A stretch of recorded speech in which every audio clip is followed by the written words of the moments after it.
Hi, in this video, we'll be going through externalities and what are they.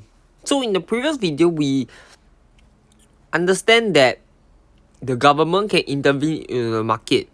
But why do they intervene? Well, one reason is due to market failure, and market failure can be caused by this thing known as externalities. So externalities is when you produce a good, it affects someone else that is not part of the buyer or seller.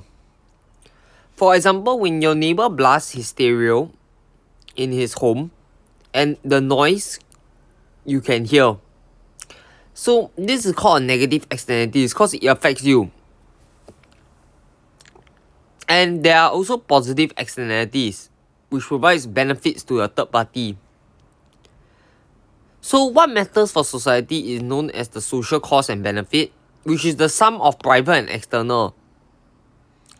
But a buyer and seller only considers the private costs and benefits during their transaction. And hence the market allocation will not be efficient, as if there's negative externalities, too much of a good is produced. And when there's positive externalities, too little of a good is produced. So the market equilibrium maximizes consumer and producer surplus. So this is known as the private marginal cost, the supply curve, and the demand curve is known as the private marginal benefit. When there is externalities, we need to shift the PMC up, and this is known as the SMC, social marginal cost. And the distance is the external marginal cost, which is the externalities impact, the value of a negative impact to a bystander. And because of this, we actually see that we were originally producing at 25 gallons. Now we need to produce at 20 gallons. Anything less than that, the social benefit outweighs the social cost. Anything greater than that, the social cost outweighs the social benefit. And so, to internalize the externalities, we can introduce a tax. This will shift this curve up here, which will now coincide with the social cost curve. So you can see how the government now intervenes in the market to reduce the amount of quantity produced. Similarly, for positive externalities, we just flip it.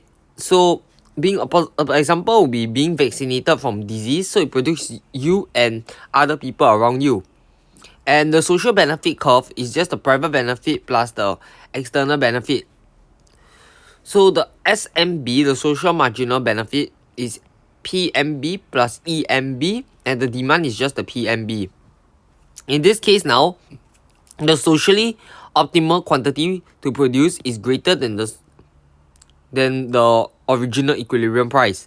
So more benefit is generated by producing it.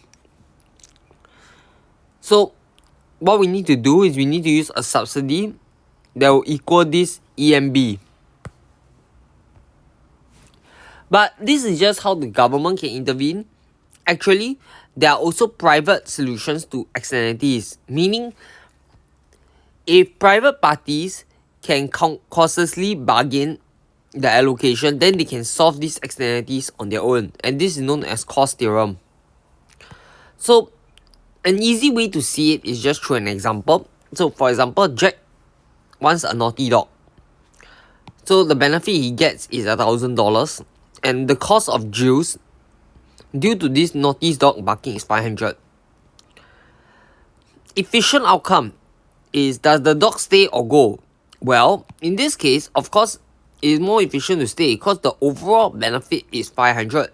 So it's a stay.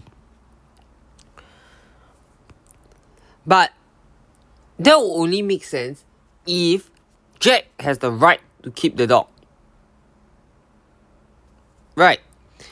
So in the scenario 1, Jack has the right. So now he has the right to keep the dog or not. Does the dog stay or go? Well, of course, Jack can choose to let the dog stay. And then Jill, he just needs to pay Jill $500, and he still adds 500 to he still benefit $500. So Jill must be paid $500 and Jack willingness to pay is 1,000.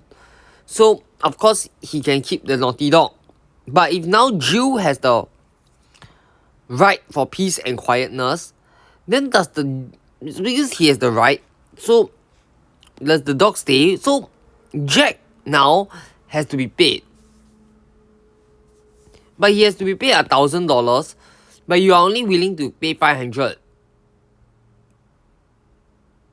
So can you see now that in this case, the property rights determine the direction in which the compensation payments are made.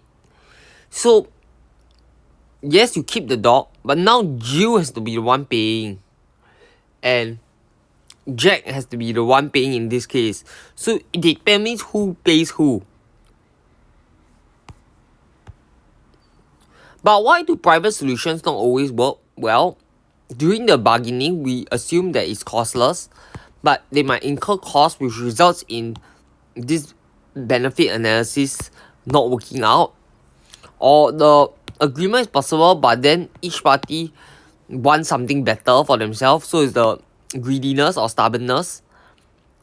And there could be just coordination problems when there's a lot of people. So this is a simple scenario, there's only two, but maybe there are a lot of people involved in the externalities, and coordinating them might be difficult, impossible, or very costly.